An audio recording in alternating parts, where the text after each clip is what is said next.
L-għodwa tajba lil kulħadd, lilkom u lil dawk li qegħdin isegwuna bil-mezzi tal-komunikazzjoni soċjali. Fl-isem tal-Missier u tal-Ibn u tal-Ispirtu Santu. Amen. Il-grazzja ta' Sidna Ġesu Kristu, l-imħabba tal-Alla u l-għaqda fl-Ispirtu Santu dawn ikunu magħkom il-koll. Ħuti, sejrin niċċelebraw dil-Ewkaristija, illum jum is-Sibt u sejrin nagħmlu qudisa tal-Verġni Imqazza Marija, qegħdin ukoll fid-dar tagħha f'dan is-santwarju. Nistedinkom sabiex tagħmlu l-intenzjonijiet tagħkom għal min tixtiequ titolbu u toffru din il-qudiesa u min-naħa tiegħi sejjer noffrija għar-Ruħ Marija mifsud u Żareno mifsud.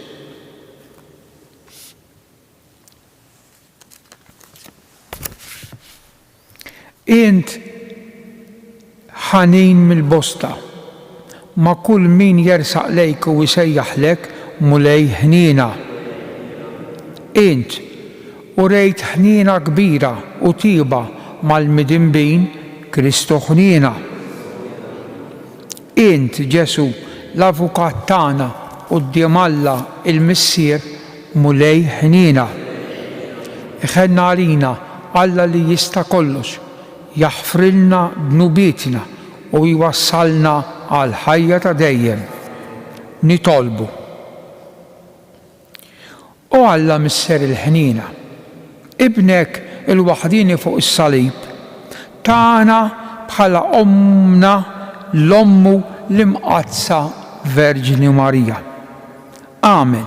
Li bil-għajnuna ta' imħabbita il-Knisja tiegħek u dejjem tikber minn jum għal ieħor fil-għadd ta' wlida tiżejjen bil-qdusija quddiemek. Bibnek Ġesu Kristu Sidna li hu Alla u miegħek jgħix u saltan fl-imkien mal-Ispirtu Santu għal dejjem ta' dejjem. Ħarem it-tieni ktieb ta' Samwel. F'dak iż-żmien David raġa' lura mit-taktija mal-Amalekin u kien ilu jumejn f'Siklak. Fit-tielet jum ġie raġel mill-kamp minn ħdejn Sawl bi ħwejġu imċarta u t-trab fuq rasu. Kif wasal quddiem David, intafa' wiċċu fl-art u sellimlu. U David staqseh, minejn ġej? U dak wieġbu, ħrabt mill-kamp ta' Iżrael. U David qallu, x'aħbarijiet għandek minn hemm? Ejli Isa. U wieġbu, il-poplu ħarab mit-takbida, ħafna minnhom waqgħu u mietu. U mietu wkoll Sawl u Jonatan ibnu. David qabad u ċarrat ħwejġu u jekkamlu wkoll in-nies li kellu miegħu. U bdew inewħu u jibku u samu sa filgħaxija għal Sawl u għal ibnu Jonatan u għal poplu tal-mulej u għad-dar ta' Iżrael għax kienu nkerdu bix-xapla. U qal David, kif intemm ġmielek Iżrael fuq l-għolijiet, kif waqgħu il-kalbenin, Sawl u Jonatan, tħulin u maħbubin, ma nfirdux la f'ħajjithom la f'mewthom.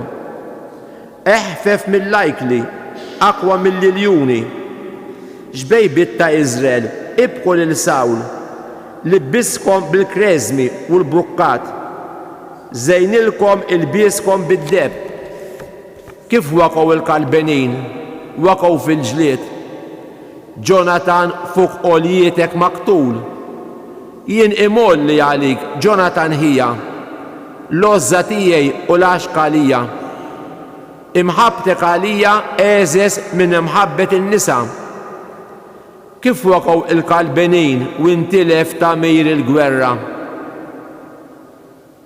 Il-kelma tal-mulej inroddu ħajr il-Alla, sarm responsorjali ngħidu fl-imkien, itfa' fuqna d-dija ta' wiċċek mulej u nkunu salvi. Itfa' fuqna d-dija ta' wiċċek mulej u nkunu salvi. Oraj ta' Iżrael għati widen, int li tmexxi bħal merħla il-Ġuzeppi, int li kiet fuq il-kerubini, iddi quddiem Efraim, Benjamin u Manassi, qajjem il-qawwa tiegħek u ejja ħassalvana flimkien, idfa' fuqna d-dija ta' wiċċek mulej u nkunu salvi. Mulej Alla tal-eżerċti, kemm se ddum tinkorla minkejja t-talb tal-poplu tiegħek. Tmajthom il-ħobs maġun bid-dmuħ, skejthom id-dmuħ bix-xaba, għamilt minna it-tilwim tal-ġirien tagħna, l-edewwa tagħna jiddieħku bina flimkien, idfa' fuqna d-dija ta' wiċċek mulej u nkunu salvi. Inkunu bil-wieqfa. Alleluja, alleluja, alleluja. Iftħinna qalbna mulej biex nifmu dak li jgħid ibnek. Alleluja.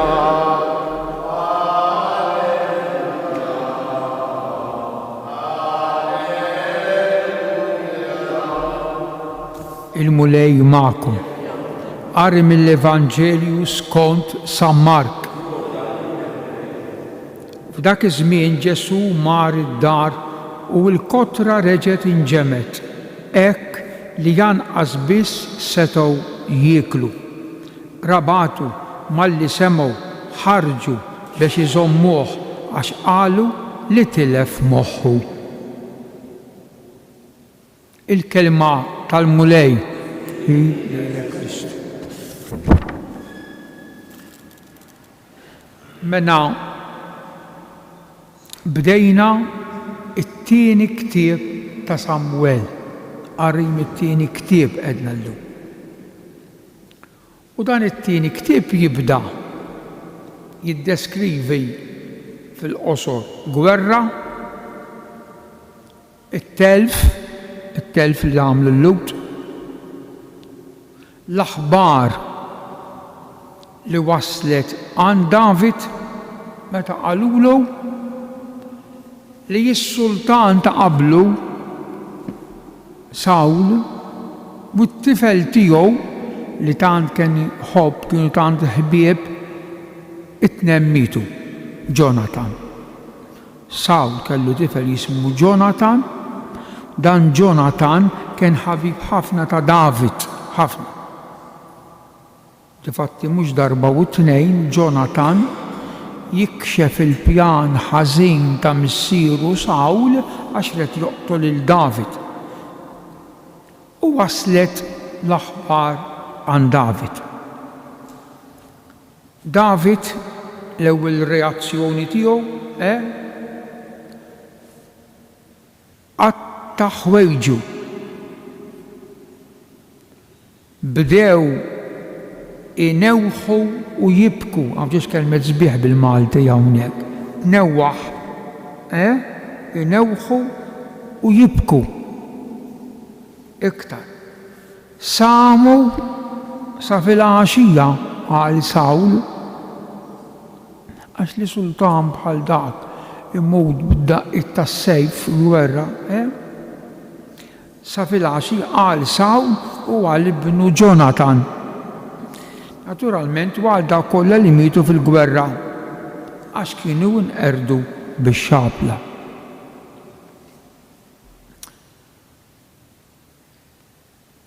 Imbagħad David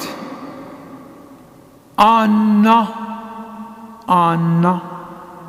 Janni to song għanja qabbel.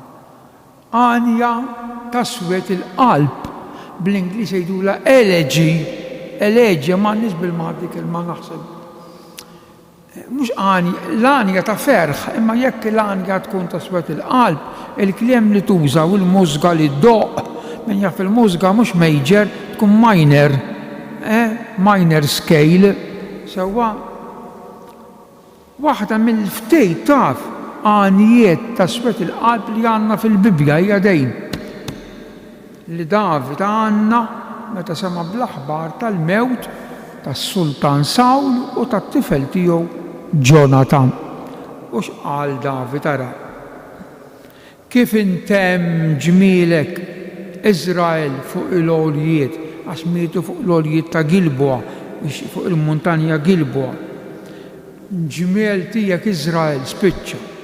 Sawl u Jonathan ma nfirdux la f'ħajjithom u lanqas f'mewthom għax it-tnejn mietu fl-istess okkażjoni. Mbagħad jagħmel xebħ. Kemm tafkom sabiħ, għadhom ikantaw għall-lut ta' għamel xebħ. Qal dawn it-tnejn kienu eħfef mill-lajkli u aqwa mill-liljuni għax kienu nies koraġġjużi. Imbagħad idur fuq il-poplu ta' Iżrael, fuq in-nisa speċjalment ix-xebbiet jgħidilhom xebbiet ta' Iżrael. Sawl, hekk sabiħ, libbiskom bil-kremżi, kremżi xoqqa tiswa l-flus, u l-brukkat. Ħwejjeġ ġifieri libbiskom flana. Żejjinkom bil-deb, qed jgħid David għal Sawl. Żejn madankollu fuq għoljitek, fuq l-għoljiet tiegħek ġew maqtula. Imbagħad jgħid sabiex din l-aħbar kera taswet il-qalb ma tixteritx fost in-nies li mhumiex lowt biex ma jidħkux bihom u jispiċċa kif waqgħu l-qalbenin. U intilef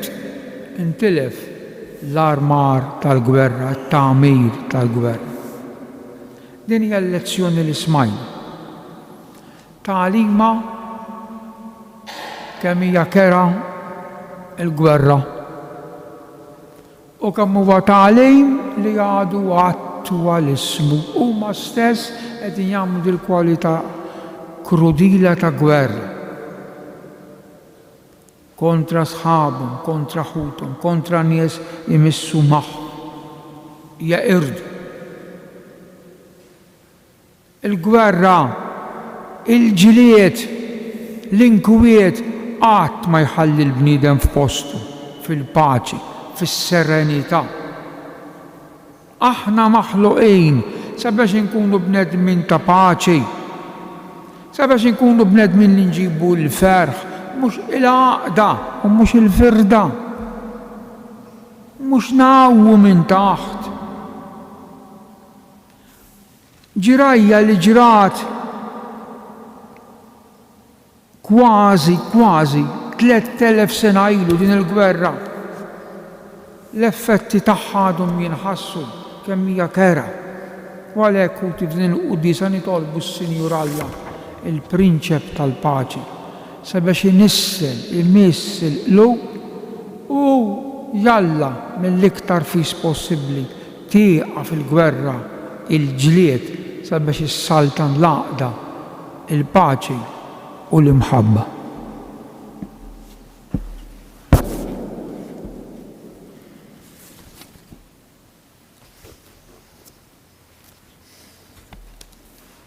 Inqumu bil-wifqa.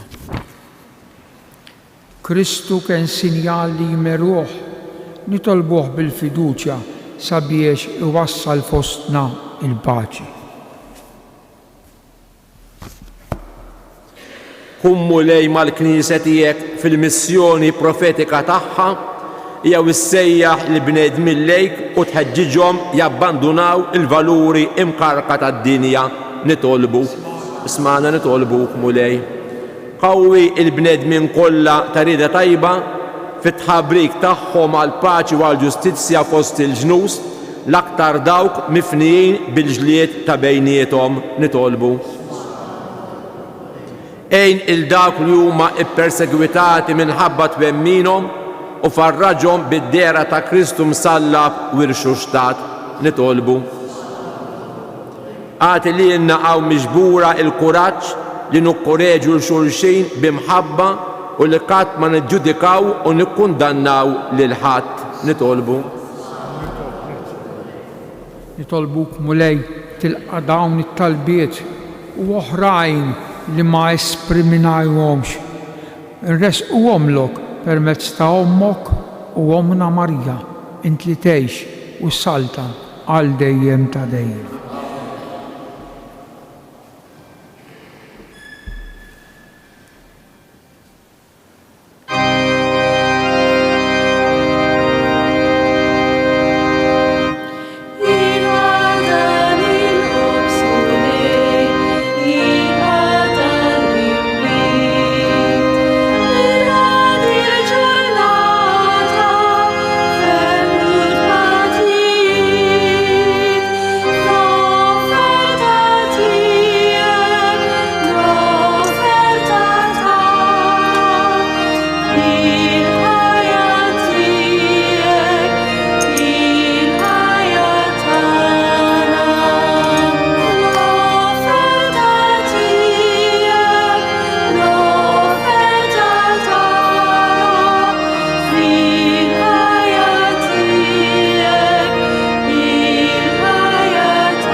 Tolbu ħuti biex is-sagrifiċċju tiegħi u tagħkom ikun joġob l-Alla l-Missier li jista' kollox.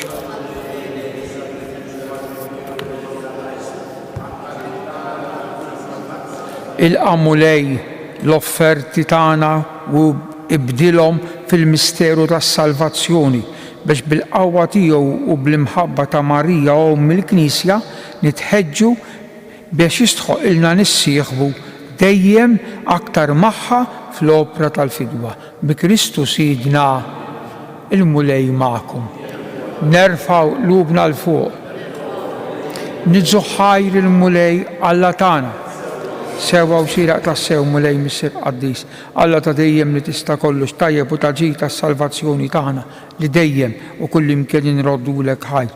U nfaħruk, imberkuk waqt li qegħdin nagħtu ġieħ lill-Verġni Mqazza Marija bil-qalb bla teba li laqet il-verb tiegħek u stħaqilha tnislu fil-ġuf tagħha ta' verġini. Tat lid-dinja l dak li ħalaq kollox u hekk waqfet mal-Knisja fil-bidu tagħha. Ma' ġenb is-salib laqet l-aħħar xewqat tal-imħabba ta' Alla għalina biex tħares bħala wlieda lilna. Imislejn għal ħajja tas-sema bil-mewt ta' Kristu.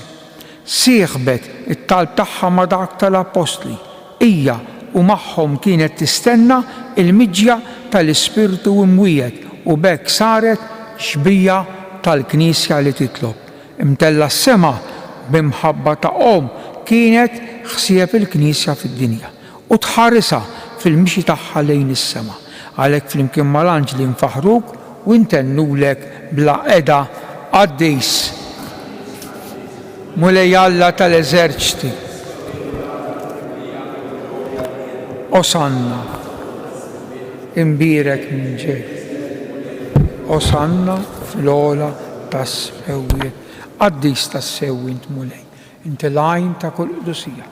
Qaddis għalhekk nitolbuk dawn l-offerti bil-barka tal-Ispirtu tiegħek biex isiru għalina l-ġisem u d-demm ta' Sidna Ġesu Kristu li meta kien se jingħata biex minn rajh ibati ħal-ħobs radlek il-ħajr qasam ta' lid-dixxipli tiegħu qal ħudu u kulu il-koll minn dan għax dan huwa ġismi li jingħata għalikom.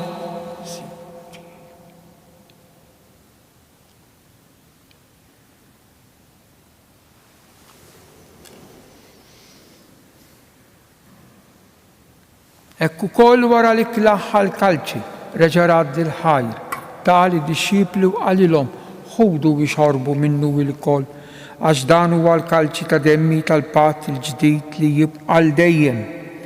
Id-demm li jixxerret għalikom u għall-bnedmin kollha l-maħfra tad-dnubiet. Għamlu dan tifkira tiegħi.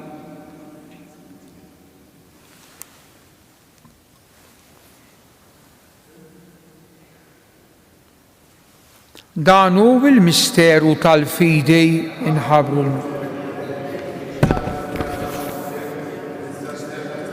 għalhekk aħna nagħmlu dan tifkira tal-mewt bil-qawmin ta' Sidna Ġesu Kristu nofrulek mulej il-ħobs tal-ħajja u l-kalċi tas-salvazzjoni u nroddulek ħajr għax oġbok tilqana qudiemek biex naqdukom iċ-ċokon tagħna nitolbu li l-Ispirtu Santu jaqadna f'ġisem wieħed lilna li nieħdu sehem il-ġisem u d-dem ta' Kristu.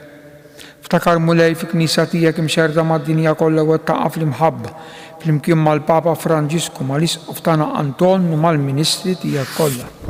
Ftakar ukoll fħutna li raqdu bit-tama tal-qawmien fil-qaddejja tiegħek Marija Mifsud u Sareno Mifsud. Daħħal lilhom l-erwieħ fid-dawl tas-sem. Ħenna għalina l-koll nitolbuk, għati lilna wkoll il-wirt tal-ħajja ta' dejjem, flimkien mal-Verġni Mqazzom Alla Marija, ir-raġel tagħha San Ġusepp, l-Apostli u l-Qaddisin kollha li jgħixu fil-ħbiberija tiegħek sa mill-bidu tad-dinja, għamel li magħhom infaħruk u nsebħuk b'Ġesu Kristu, ibnek, bi Kristu, ma' Kristu u fi Kristu. Jingħata lilek Alla Missier li tista' kollox flimkien mal-Ispirtu Santu, kull ġieħ u glorja għal dejjem ta' dejjem. Ejjew inkomplu nitolbu kif għallimna u ridna nagħmlu li ben ta' Alla għas-salvazzjoni tagħna missierna.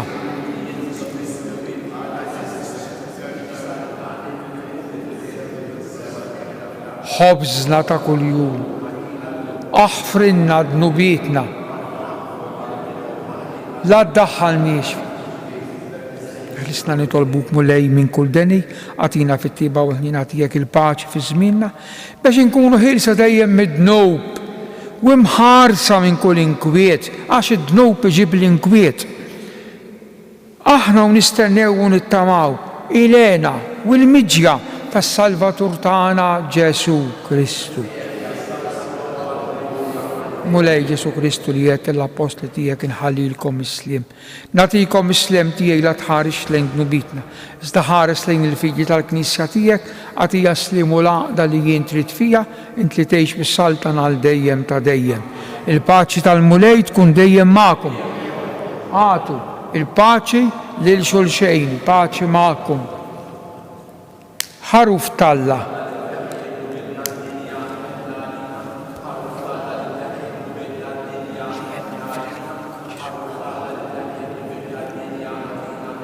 Danu l-ħaruf talla, danu li jneħħi id-dnub ta' dinja jen jinaħna mistidna għal din l-ikla ta' dan il-ħaruf mulej. Iżda jgħid kelma waħda.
Ejjew bħala ringrazzjament qegħdin fid-dar ta' Marija nselmu u ngħidu l-tliet Ave Marijiet qabel ma nħallu dan il-post. Slim għalik Marija, bil-grazzi mimlija l-mulej miegħek, imbierka inti fost in-nisa u imbierek il-frott tal-ġuf tiegħek Ġesu.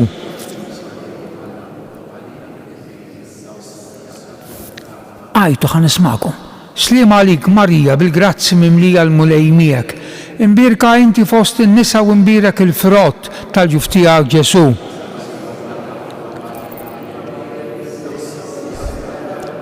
Slim għalik Marija, bil-grazzi mimlija l-mulej miegħek, imbierka inti fost in-nisa u imbierek il-frott tal-ġuf tiegħek Ġesu.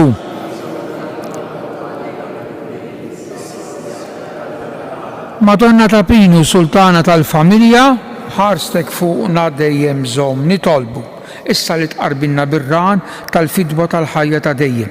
Miċ-ċokontana nitolbuk mulej li l-Knisja tiegħek bil-għajnuna ta' Marija dejjem Verġini tgħallem il-bxara tajba lill-ġnus u timla l-art kollha bil-qawwa tal-Ispirtu Santu. Bi Kristu Sidna il-mulej magħkom. Iberikkom u ħariskom Alla li jista' kollox, il-Missier u l-Iben u l-Ispirtu u s-Santu.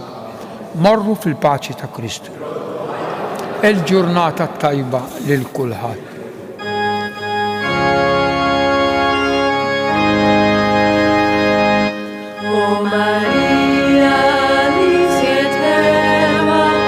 Artu se mai fa